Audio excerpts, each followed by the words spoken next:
This is a Windows Phone 7 game review of Retro Hero, which is available in the marketplace for $1.29. This game does have a free trial, but it's limited to the first 2 levels, and then after that you'll have to buy the game to play the rest. So, it's a classic styled arcade game, and it's an arcade shooter. And let's just start from the beginning here.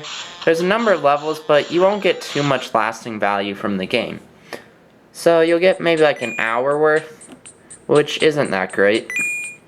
So what you do is you'll collect those, which give you money, and then later you can buy things like weapons or hearts or bombs at the shop.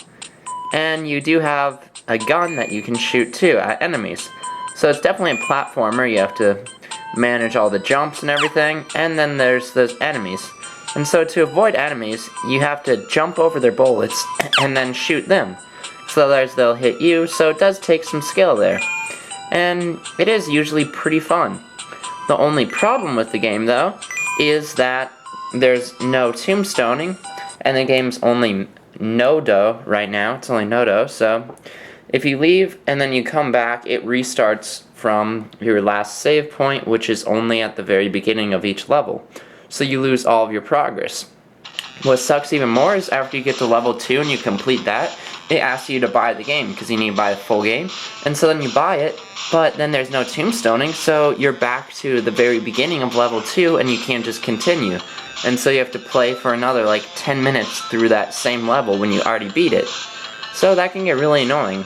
A Mango version is on the way, but it would be nice if the Nodo version was simply tombstone enabled, because it's not too tough to save the progress in the game. But anyways, that's what the game is, and that's how it plays, and the gameplay is pretty fun. And for some reason this menu is not being very touch sensitive. I don't know why that is. Oh, because I didn't have a save point. So the game is pretty fun, and you have to go through all the levels. There's a lot of different heights, and you have to find a certain switch to open the gate. And there's a good variation of enemies, like those enemies just with the guns. They can be pretty difficult. And there's even some visual variation later on, so it is pretty fun, but it can be pretty frustrating with how it doesn't save your gameplay state. So that's really the only complaint, and soon there'll be a Mango version out of the game, and then it'll be a lot better. You can also just jump over enemies, because you'll find that you'll run out of bullets really quickly before you can buy enough, so you'll want to try to avoid enemies by simply jumping over them like that. Overall, right now I would not recommend Retro Hero, because without the Mango enabled version, it's really annoying if you have to respond to a text message or you get a phone call or something, and then you lose all your gameplay state. That can be really frustrating, so I wouldn't exactly recommend the game yet. Once the Mango version comes out, it could definitely be worth it.